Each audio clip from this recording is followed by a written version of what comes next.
ങ്ങളുടെയൊക്കെ മനസ്സിൽ ആദ്യം ഓർമ്മ വരുന്നത് ഞാൻ 1991-95 ഞാൻ എൻ്റെ ബിടെക് പരീക്ഷ പാസ്സാകുന്നത്. കോളേജ് വിദ്യാഭ്യാസം നടക്കുന്ന ഒരു സമയമാണ്. അപ്പോൾ ആ സമയത്ത് കാസർഗോഡ് എന്ന് പറയുമ്പോൾ നമ്മുടെ മനസ്സിൽ ഓർമ്മ വരുന്ന ഒരു ചലച്ചിത്രമാണ്. ഏത് ചലച്ചിത്രമാണ് എന്നാർക്കെങ്കിലും ഓർമ്മയുണ്ടോ? അല്ലെങ്കിൽ പറയാൻ കഴിയും?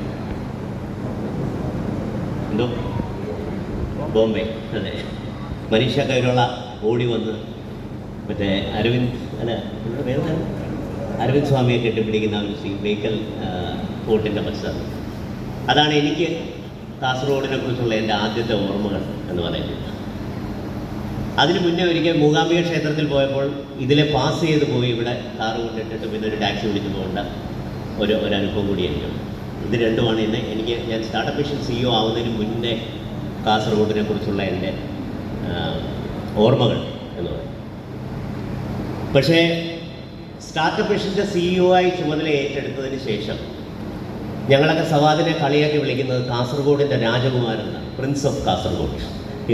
ഹി ഹസ് ബീൻ എന്താ പറയുന്നത്, ഈ ഒരു മേഖലയെ വളരെയധികം പ്രൊമോട്ട് ചെയ്യാൻ വേണ്ടി അഹോരാത്രം പണിയെടുക്കുന്ന ഒരു ചെറുപ്പക്കാരനാണ് സവാദ്.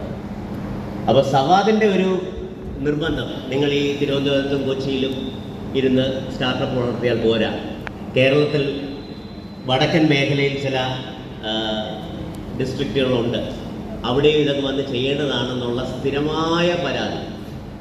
അതിൻ്റെ ഭാഗമായിട്ട് ഞാൻ പറഞ്ഞു നമുക്ക് ആദ്യം ഇവിടെ വന്ന് ഇവിടുത്തെ സ്ഥലമൊക്കെ ഒന്ന് കാണാം എന്ന് പറഞ്ഞാൽ ആദ്യത്തെ ഒരു 2 മാസം കഴിഞ്ഞപ്പോൾ തന്നെ അതൊന്ന് വന്ന് കാണാം എന്ന് പറഞ്ഞെങ്കിലും അത് അൺഫോർച്ചുനേറ്റ്ലി അത് ചെയ്യാൻ കഴിഞ്ഞു. പിന്നീട് അത് കഴിഞ്ഞ് ഒരു ദിവസം ഞങ്ങളിവിടെ വന്നു കാസർഗോഡ് ഒരു ദിവസം സ്പെൻഡ് ചെയ്തു. നമ്മൾ CPCRIയിൽ പോയി സെൻട്രൽ യൂണിവേഴ്സിറ്റി വിസിറ്റ് ചെയ്തു. ഈ അസാപ്പിൻ്റെ ഈ സെൻറ്റർ ഞങ്ങളിവിടെ വന്ന് കണ്ടു, ലിങ്കിൻ്റെ മേധാവികളുമായി സംസാരിച്ചു. അത് കഴിഞ്ഞിട്ട് ഞാൻ തിരിച്ച് പോയി ഞാൻ ഉഷ മാഡത്തിൻ്റെ അടുത്ത് പറഞ്ഞു, മാഡം നമുക്ക് ഇവിടെ ഒരു ചെറിയൊരു സ്റ്റാർട്ടപ്പ് സെൻറ്റർ, അതായത് 2018 തന്നെ ജില്ലാ പഞ്ചായത്തിൻ്റെ സഹായത്തോടു കൂടി നമ്മൾ ഓൾറെഡി ഇവിടെ ഒരു സ്റ്റാർട്ടപ്പ് ഇൻക്യുബേഷൻ സെൻറ്റർ തുടങ്ങിയിരുന്നു. അന്ന് ശിവശങ്കർ IAS, ഡോക്ടർ സജി ഗോപിനാഥ് എന്നിവരുടെയൊക്കെ നേതൃത്വത്തിലാണ്. അന്നും സവാദ് തന്നെയാണ് അത് പുഷ് ചെയ്ത് ആ രീതിയിലേക്ക് എത്തിച്ചത്.